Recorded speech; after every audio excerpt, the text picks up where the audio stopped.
Welcome.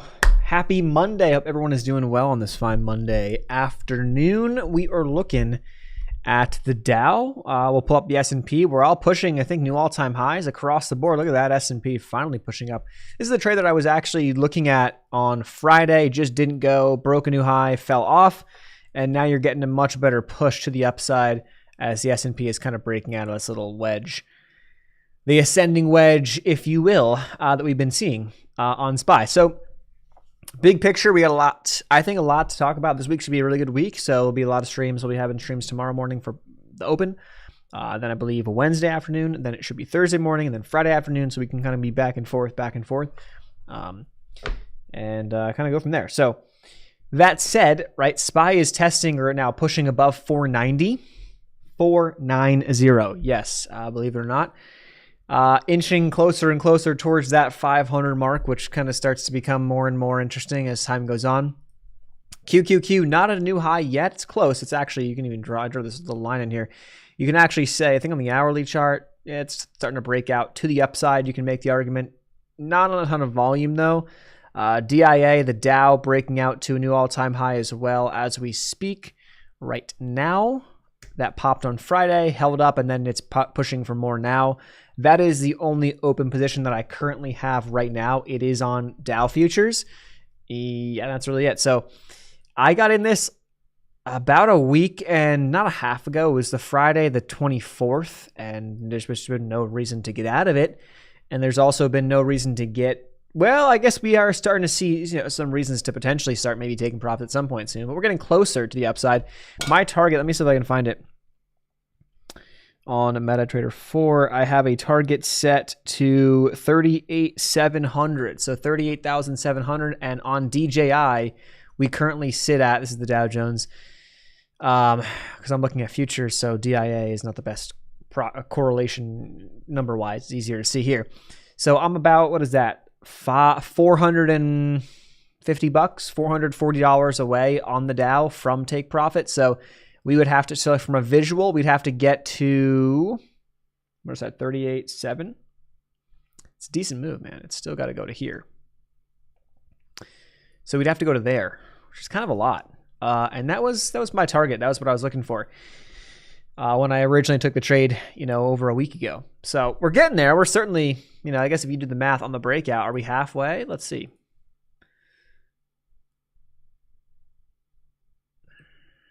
So for my entry at, I guess I don't need to throw this stupid thing in there. For my entry, let's say at 37.8.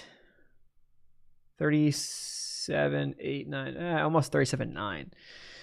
So from entry here, we're like not even halfway, kind of about almost halfway, roughly.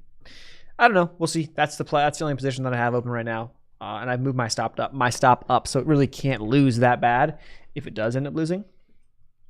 So, and I can potentially bring this to break even now, or actually what I'm going to probably do now as I'm looking at this is I'll probably move my stop to underneath these lows from last week. That would just really invalidate the breakout. If we kind of pushed up, back tested it, and then pushed, we're far enough above that would really just kind of invalidate if we came down here, and then it would, timing's off. It could fake out. It could do this and this. Yeah, of course. But, it's not how I don't really care. That doesn't matter. It's not the trade that I'm looking for anyway. So, yeah, we can move that up. I might do that here. It doesn't really matter when, but I might do that here soon. The 10-year, this is interesting. This is what I was looking at, and I was like, I wonder if we're going to get this today. And it was the potential breakdown of these, I guess, the lows of last week, right? So you've got a bunch of these lower wicks right here, just trending to the upside, right? And then I was like, wonder if we're going to break down. And we pretty much did. Broke that today as a 10 years down, nearly 2% as we speak. Had a decent move about a half hour ago. Well, right now it's just kind of plummeting as the S&P just goes to highs. So you're getting the 10-year coming down and the S&P is going to new highs, new all-time highs as we speak. I don't know how many days that's been this month. We're hitting new all-time highs. There's already a shit ton of days we're hitting new all-time highs. So the 10-year's headed down closer to 4. The bigger story, I think, on this is going to be, do we get because you're kind of right at a spot that this, could provide the third touch on the daily chart, right? So you have your first setup right here, you have your 2 touches, and then your third touch would be like right around here. So you have your third touch. If that doesn't hold, and there's a decent chance we come down and test these lows and maybe even these lows, and maybe this just ends up being like a little bit of a bear flag, right? You have this big move down, followed by a kind of slow grind back up, and then you break it and then go down to new lows. Maybe that's big picture what happens like the next couple of weeks. We'll see. This is interesting because we have, and it's kind of funny because it almost does like the opposite of what I was saying last week. I wouldn't be surprised. Not that we're like, betting on this necessarily, but Fed comes out this week, right, with their rate decision for this month, and we're expecting then nothing to happen. Right? They're going to leave it as is, but everyone's looking forward towards the next month. Is there going to be a pause, hike, or not hike? Is there going to be a pause or a cut? And I think that's where people are looking. And it's funny because the past couple of weeks, we've actually seen a progression towards, if I go to this, we've actually seen a progression towards more or a higher chance probability that the Fed doesn't do anything at the March meeting, which is still 2 months out. So a 52% chance of nothing, and then a 45.8% chance that we cut by, 1 or by 25 basis points, I guess. But that number was actually a lot higher. This 45.8 was actually a lot higher. Go back about a month ago, and that number was at 73%. So that number has been coming down, and this number has been going up, meaning that there's actually a better chance the Fed does not do anything in March. However, it's kind of funny how this works, where you have like that being the backbone to the weeks leading up to this. And then as you get closer to the actual announcement, that may very well be what happens. But because the market's looking farther ahead, we almost do the opposite. Like you would think, oh, wow, like that means that if the Fed, doesn't cut, we could see the 10-year kind of inch back up. And it did for a few weeks. And it might, the day that we get that more of a better confirmation towards maybe Powell saying pump the brakes, like no cuts soon, like don't work, like, and that's kind of confirmed. We have more certainty into that. Market looks further. Okay, what's going to happen in May, June, July, August? Go deeper, and that's what the market's looking at. And so this is going to be pricing that in, way ahead of time. So that's kind of the idea. Either way, that seems to be a catalyst here because you have a clear move the past, half hour from the move down in the 10-year to a move up in SPY. If you jump over to SPY, SPY is popping the past half hour. So that's the deal. Let's see, any news that I can see? U.S. Treasury estimates $202 billion net borrowing for April to June. U.S. cuts January to March borrowing estimate to $760 billion from $816 billion. That could have been potentially a catalyst, and that was like 20 minutes ago. Potentially. So yes, that's the update there. Let's see what else we got going on. ARK, holy crap, ARK's up 4.5% today. Jeez. Well, Tesla's doing well. Let's pull up Tesla's chart in a second. Here's ARK's chart. IWM, so this is kind of getting you a feel for the risk on stocks. IWM, no, look at that. That looks pretty good right there, guys. I don't know what you think, but here's the problem that I also see. I would be very skeptical, and I'm not surprised about the volume, but look at this. That is low volume. That is quite low volume. So I don't know. Let's see what ARK has. How does ARK do right now in volume? It's not. It's going to be better than Friday, but it's not going to be. It doesn't. We got 40 minutes to go. It doesn't look like it's going to be insane. How about SPY's volume? Oh man, that's pretty bad. That is awful. But is it surprising? No. I mean, you got big earnings this week. You've got the Fed on Wednesday. You got more earnings. So you got earnings Tuesday, Fed Wednesday, more big earnings on Thursday. So there's just a lot of stuff coming this week, and people are potentially just like, I'm not going to bother. And now you're getting this little, like, I don't know, you call it a melt up, whatever you want to say, a little bit of a melt higher. I shouldn't say melt up. It's a touchy subject for some people. A melt higher is what you're getting. Again, albeit on low volume. So not on very high volume, but that doesn't need, like, that could change quick. Like all of a sudden, low volume day today, tomorrow or Wednesday, high volume. And then if it keeps going up, it's like, holy shit, now what? And now you're even higher and higher and higher than where we were. You never got to pull back and you're like, shit, what do I do? So you can get FOMO buyers coming in potentially, which is possible. But yeah, it seems like we are, we kind of had the writing on the wall a week and a half ago, or like about a week ago, a little over a week ago, two Fridays ago, where we broke out on the Dow and we broke out on the Qs and stuff. And, we haven't really like fully pushed forward like massively, but I mean, we're grinding up. We are grinding, that is for sure. And now we're getting, another little boost. Depends on where you look, how much of a boost you're getting, if you're back at highs or not. But some places are. Dow is, SPY is, QQQ is not, but it's close. So yeah, Tesla, I was going to say Tesla. We're going to look at Tesla now. Yeah, it's up 4%. That's a good part to why ARK is doing well today. It's up 4%. Over $90. So this was back. What did it get under 180? No, it never broke 180. It got to 180. So it's up $10 off the lows. It's up $10 off the lows. Big gap to fill up here towards 205, 206 really is kind of your area. So this is the area I'd be watching for a potential bigger thrust up into that area. And then after that, the probabilities of continuation, I think, diminish a bit. Doesn't mean it can't go higher. Obviously it can, but I think the probabilities, like your high probability move up is in here to fill that gap. And then after that, we might need a pullback or a consolidation, or might look at a little choppy for a bit.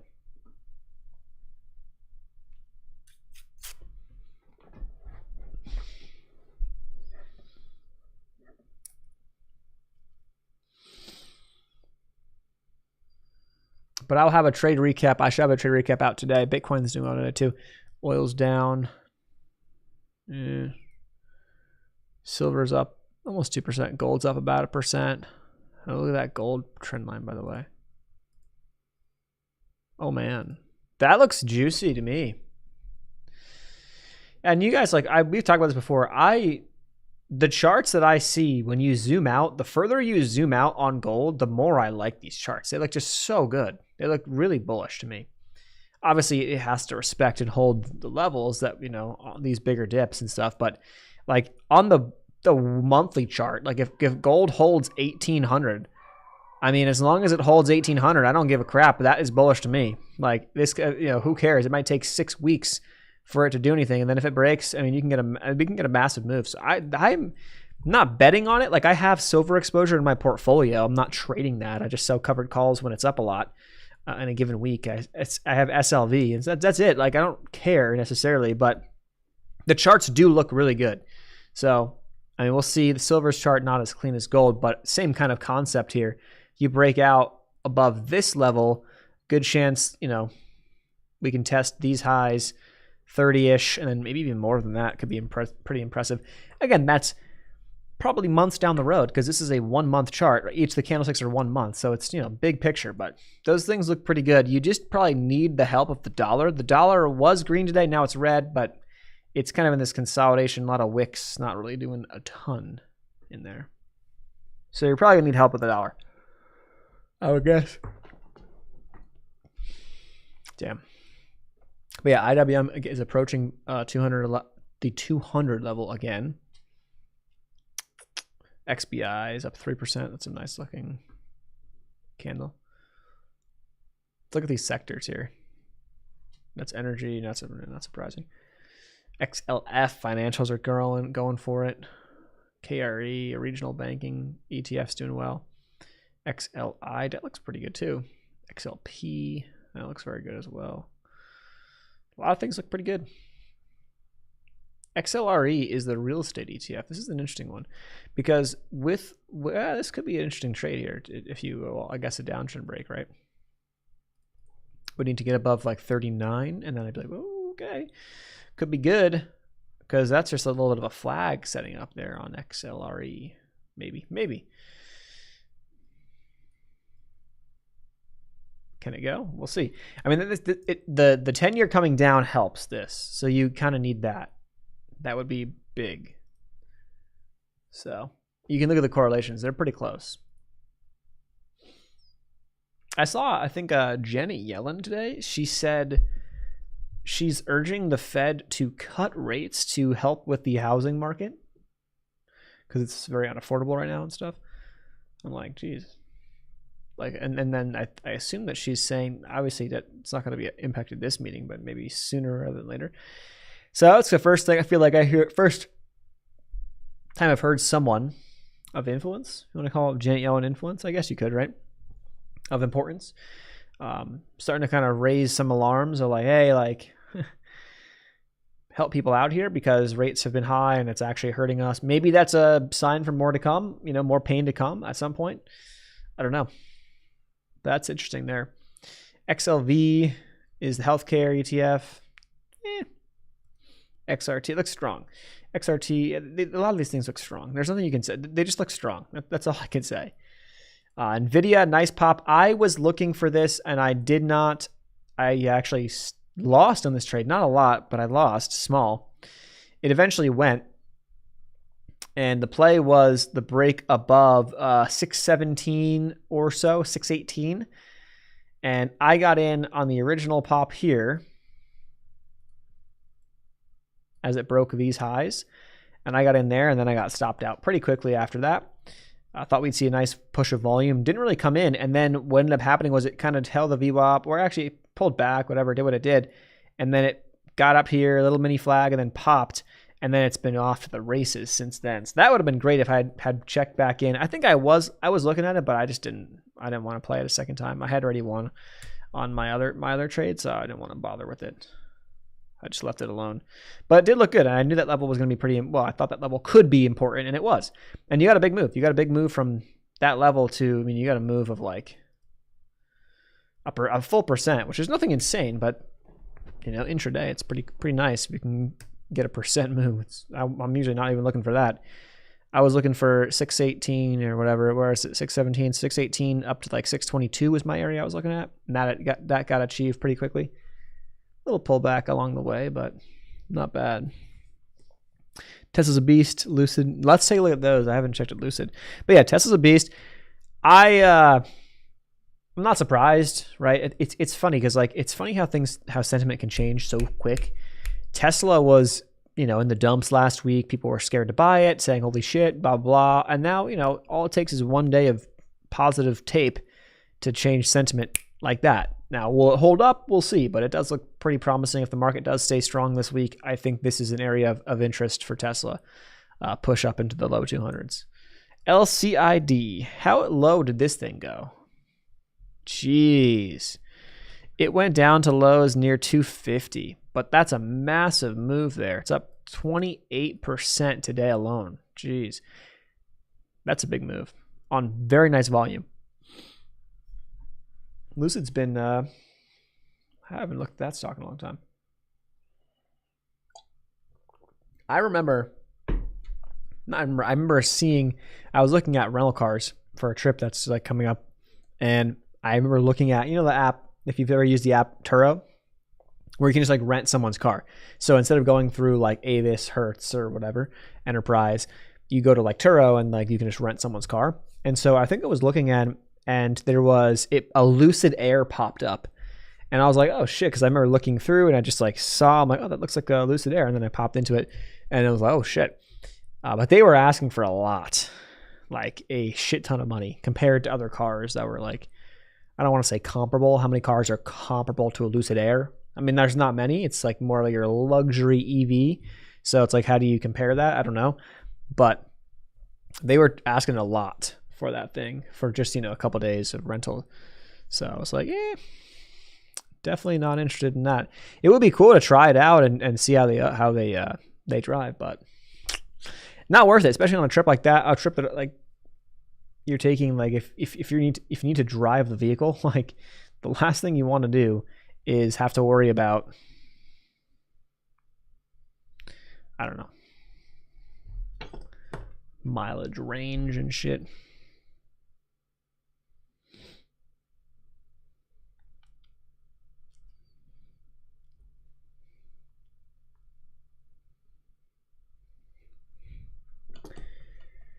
Losing a ton of money, yeah. Well, the cars are expensive, though. The cars, like Lucid's expensive as hell. Don't mind my previous neck pain search history. I gotta be careful. Whatever I search up on Google Last is gonna pop up in this little like thing, and so you're gonna see everything that I'm looking at. But yeah, I've had problems. I mentioned it a long time ago, but I had problems in the. I still have problems ever since college. I've had some shoulder neck issue. I think I had like a bulging disc, not bulging disc. I don't know, herniated disc. I don't know, some shit in my upper neck, and then it's causing like nerve issues. It seems like down my shoulder. Not terrible. So the Superior, that's long-range electric sedan from $77,400. That's like base. Projected range of 500 miles. We almost know for sure that that's not, like most stuff is not going to get that nice of range. 1,200, that's a lot of horsepower though. So the thing must be powerful. Like it must drive freaking nice. I'm sure it does. I haven't driven it, but I'm sure it does. It drives really nice. But yeah, it's more like your luxury EV. It's like it's taking Tesla to the next level. So, but I think I saw Tesla. They plan in the coming years, soon-ish. They plan to have some or do some more production or have some more affordable, cheaper EVs mass-produced to increase that. So I'm wondering how that'll impact things in the future. The problem is like I just can't like get myself to go there yet. Like I've thought about it, but I have now come to the realization that I definitely do not want to live in a city or like too close to a city. So the reality of like if you live that way, depends on where you live, there could be chargers and stuff plenty. And yeah, you can get one in your home and your garage. Yeah, I get that. But if you want to do anything, if you want to take a road trip, it's just an extra inconvenience. You know, to have to charge it for 30 minutes and then get back, like versus fill it up for 2 minutes and then you're back on the road. You know what I mean? So I don't know. It's just like, and infrastructure it's just not there yet for me. But if you were just buzzing around town, going to work, going home, going to work, going home, and you have your charger at home, no problem. Like it's actually a cool idea. Just that I think that as time goes on, prices will eventually come to a better equilibrium to where they make more sense. The cheaper Teslas though, they certainly could make sense. But, then you're not getting a ton of range, and then you really only have that car just to go back and forth to work. It's like, is that worth it? I don't know. It depends upon where you live, I guess. That's a big piece to it. So do we get to the end? Do we get the next level break on NVIDIA coming up now? I think this doesn't go down, doesn't pull back. Jeez, we're about to put, you could be looking at, it's only like $4 off its all-time high there, which was made on Wednesday. So, you're not that far off. Am I still running? Yes. Oh, yes. I have a lot planned. We actually have my sister and I. We were supposed to originally do that 50K in Texas in November of last year. She got hurt, so she couldn't do it. But I ended up doing it. We have now gotten back to doing a 50K together, and we're doing one in Arizona in about 4 weeks from now. So we're going to Arizona to do that into the desert. So that should be fun. Hopefully the weather's nice. I just can't wait to get out there and experience different terrain. So we have a 50K, so it's like 31 miles-ish there. And then I signed up for a 57.5-ish. These are all ish because it's never exactly what they say. Ish. So almost a 100K race, 100 kilometers in Georgia, North Georgia, and that is in mid-May. So I am certainly still running. That is it's taken over a large portion of my interest, I feel like, these days.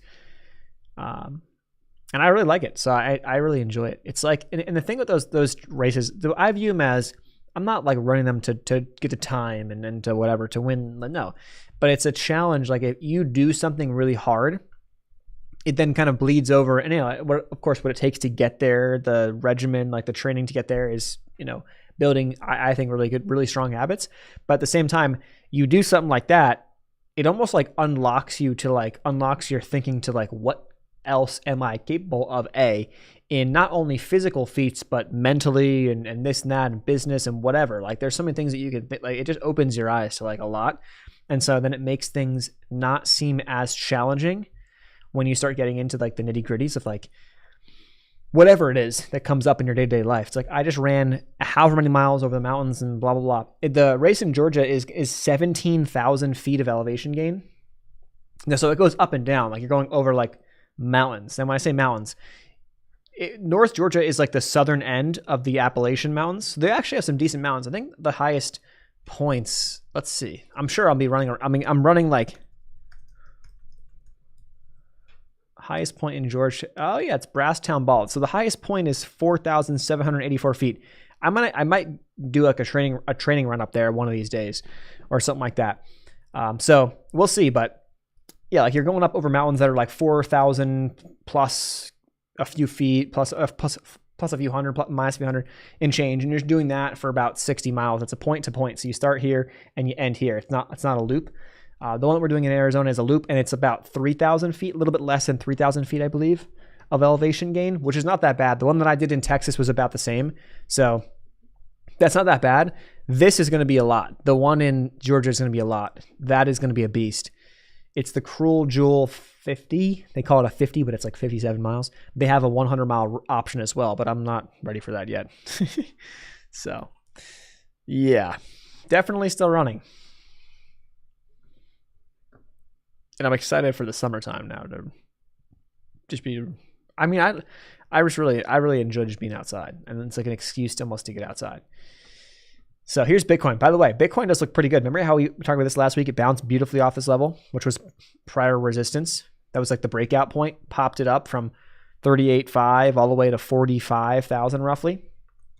Bitcoin pulls back, and now it's bouncing. This does look pretty good. If it can get going up here over 44, 45K, like if it can get above this area, I think that looks like it's going to probably make a push towards 50K. And I'm not opposed to that by any means. I'm not opposed to it. But I'm not trading it actively. I have a underlying position that I just hold. There was a chart that I was seeing. It was Verizon. I think it was Verizon, believe it or not. Yeah, Verizon's chart was interesting to me. Because look back to your left, and you have pretty much this area that Verizon's at right now, and it just had earnings. They had a very nice reaction to earnings, so it gapped up, and now it's been consolidating to the upside. If Verizon can get above 42.50, there's some open water, as we say, on this chart, right? There's a lot of interest. There's some gaps to fill all the way up into the upper 40s. Now, am I saying it's going to go there? No, but it provides you, I think, some open breathing room as we get up into this area. So that's what I'll be watching closely, because that's the top of the highs we saw back in January 2023.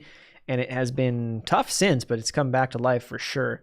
So just one that I had on the radar that I was scanning through that looked interesting to me.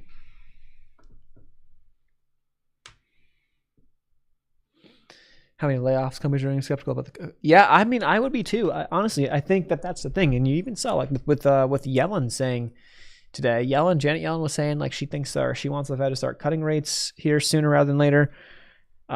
When we start hearing those things, it's not necessarily a good thing. And at the same time, let's go back to the 10-year.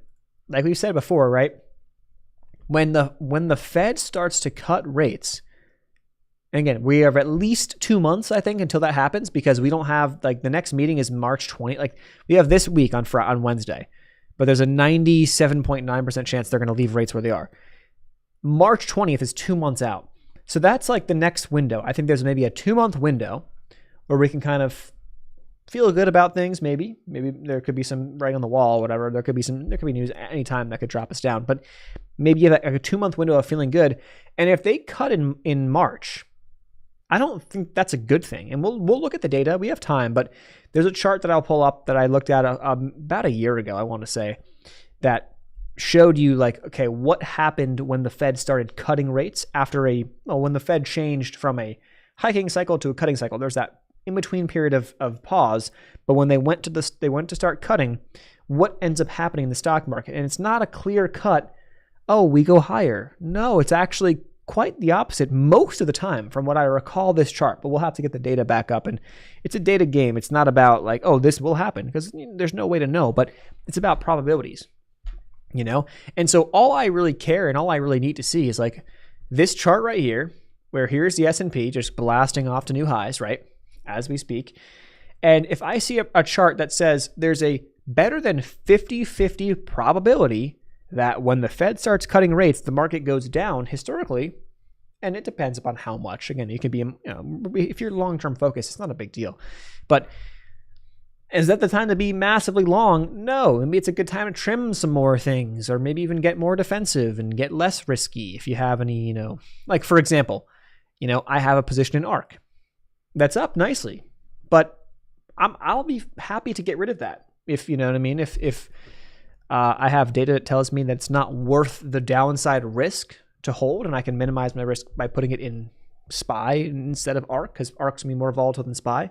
And it's like, it's little things like that I think that could be useful, especially in times when things are almost like too good. Like, I don't think we're totally there yet, to be honest with you, but if you go to sentiment, I guess, let's see. Sentiment survey came out last week. It actually was less bullish. It was actually sub 40% bullish and 30. It was a lot of people in the middle. 26% bearish. If you go to fear and greed, that is coming in at, I'm assuming extreme greed. It's got to be extreme greed. Yeah. Just into the low end of extreme greed. And that's really because I think momentum and strength, momentum. Yeah. Look at the put call ratios. They spiked up back on mid-January. They came right back down. They were kind of putting back up a little bit. Yeah. Interessante. If they over tighten and once there's cut, it'd be too late. Well, I think that's a good, I guess, hypothesis to have. I don't think that's a bad way to view it, and I would not be surprised if that occurs. I just don't think that we can necessarily plan for that, right? Because then you are like, you can't trade that way. Like, you can't invest for that. You know what I'm saying? So I think there's a way to decrease risk substantially and to maybe hold more cash, so that if that occurred, you're not going to get destroyed by it. And then the way I view it is like, if that actually happens, there'll be so many opportunities to trade the momentum to the downside through setups versus trying to like guess when we're going to roll over and how deep it's going to be. You know what I mean? And just trade the downside setups if they present, as they present, versus try to time the market with my portfolio. This doesn't make sense to me, but I wouldn't be surprised. So, but if you, coming from that view, if you have that approach and can see that, you'll position yourself in a way where you can't get destroyed. Someone who can't see that, who is all in, chips are all in the middle, right? As we're pushing all-time highs, they're in, all the top stocks, NVIDIA, AMD, they're in all these things. They're in queues, like that's where all their money is. They're on margin, and they're putting more in, and they're like, yeah, let's go. Let's get some calls for next month and the month after that. Like, those are the people who are going to get absolutely slaughtered. That's the exact opposite of what you want to be doing when we're going parabolic. But the FOMO, it's tough to fight. So, like, I get it. Like, I can see that, and that's just market psychology 101. But if you're prepared, because you can't assume, if you do that, mentally you'll say to yourself, and let's say it happens, oh shit, I know what I'm doing. I'm right. Then when you start saying that I think the market's going to bounce and we're going to rebound here, yada, yada, yada. And what if we never do? Or what if we don't and you could get hurt later on with that approach. Just make sure you kind of like rein in that, like, I think I know what's going to happen approach, and combine that with solid risk management. As long as you do that, there's nothing wrong with getting defensive at all-time highs. It's not saying like, oh, I'm betting massively on the downside. No, I can put on a hedge and hold my S&P position and then just sit back. You know what I'm saying? Like, you could do that and not really worry about it. And if we do dump, your hedge will go up, your S&P goes down. Maybe you end up, somewhere in the middle. You can sell the hedge eventually, and then you have more cash, and then dollar cost average back in and get stuff at a lower price at some point in the future. And that's just kind of like my, 2 cents on it. I think Canada's already in a recession. We're contracting a lot of companies. Never so slow. I wouldn't be surprised. I can see that. Company cuts on budgets. And I think, we sort of kind of saw a little bit of that in the US, as in like a lot of companies proactively, with some layoffs and stuff a while back, 6 months ago, maybe a little longer, a little more than that. But it's kind of like, oh, we're kind of good. And the take I see, it seems like, at least in the US, is like, no recession, we're good. Like, that's kind of how it feels.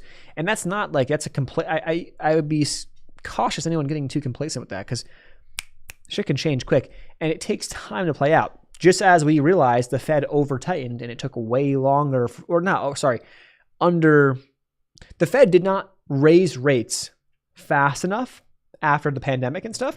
But think about how long that took. Like, go back in time. We were talking about well, I guess I can go the 10 years, probably a better way to view that. And this is also slightly ahead of the curve. But, we had this pandemic, right? So, 2020 January right here, we're down here. Like, I would still say I would say in here, rates are low, and the Fed we're not even thinking about what the Fed's going to do later on. Yeah, it bounced back, but it's like, chopping around. And this was for about a year. This is January 2021. So about a year of kind of this complacent, like, yeah, we're fine, blah, blah, blah. And then it really took off as time went on and progressed. But think about this, like we aren't even up here that long. We're not even a year of over 3.2 or 3.3.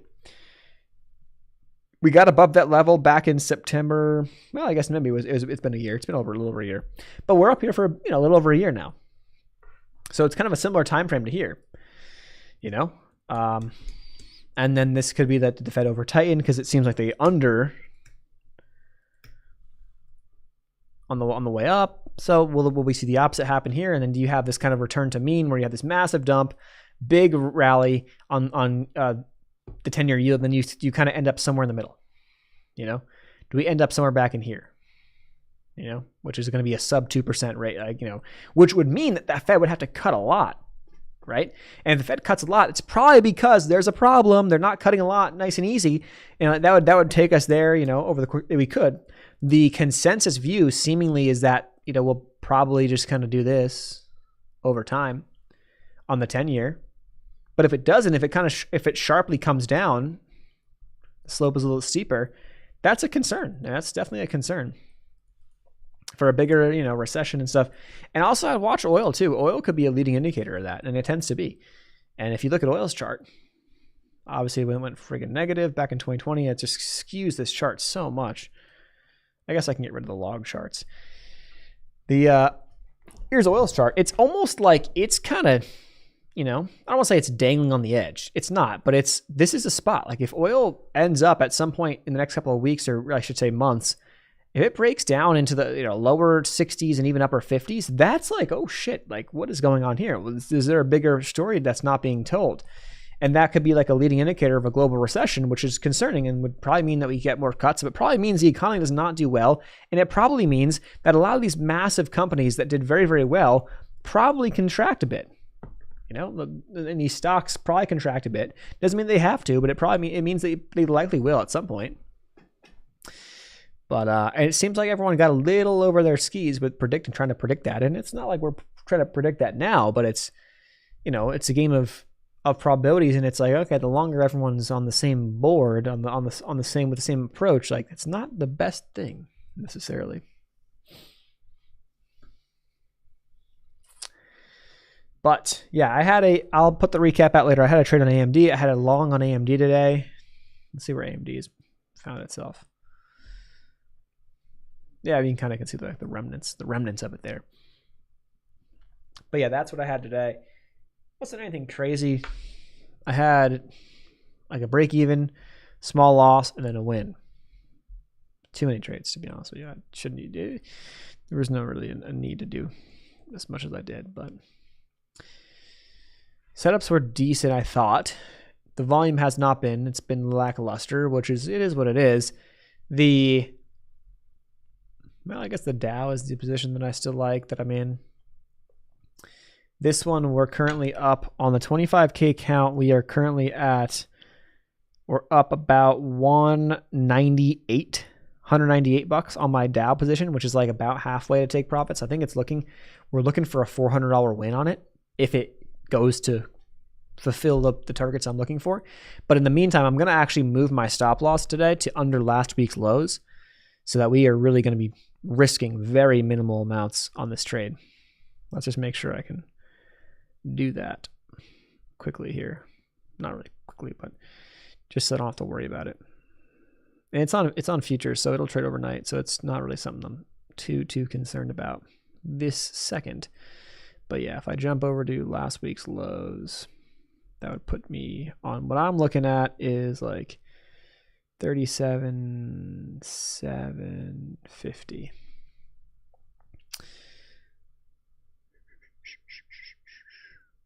Oh yes, it's not that much from where my current stop is. My current stop is moving my stop loss up a tiny bit. Yeah, it's move my stop loss up $50, 50 points.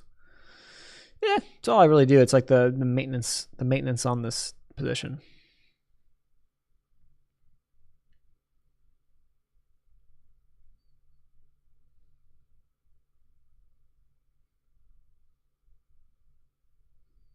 Oh wait, no, sorry, that was my take profit. Move my take profit up, which I did not want to do. I meant to take the stop loss. 37,750. So I moved it 100 points. Yeah, that's good. That's where we want it. All right, so very, very, very minimal risk on that. And then I don't feel like I'm gonna, like, I'll leave that on and it'll just, whatever happens this week. Trade the charts and that's it. And then I will likely, if we get a nice push overnight into tomorrow morning or into, whatever, I might take it off. If it's like up 325, 350, I might start taking some partial profits, because I was originally risking like $200 to make 400 on it. Now we're probably risking less than $100 to make 400. So we could probably start thinking about taking profits here, but I want to see it 300 plus, and then we'll be, more according to plan. And I could even scale it out slower than that, but we'll see. It's a plan right now.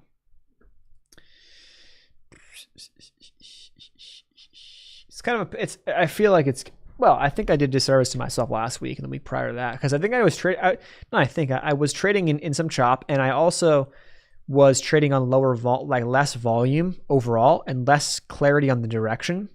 Seemingly have decent clarity now, but yeah, volume was just last week was if I respected volume like I should have, I would have minimized last week's losses, which wasn't bad, but it was like, it just didn't need to lose on some of those. Just didn't need to trade them because the volume wasn't there. It's a time to walk away.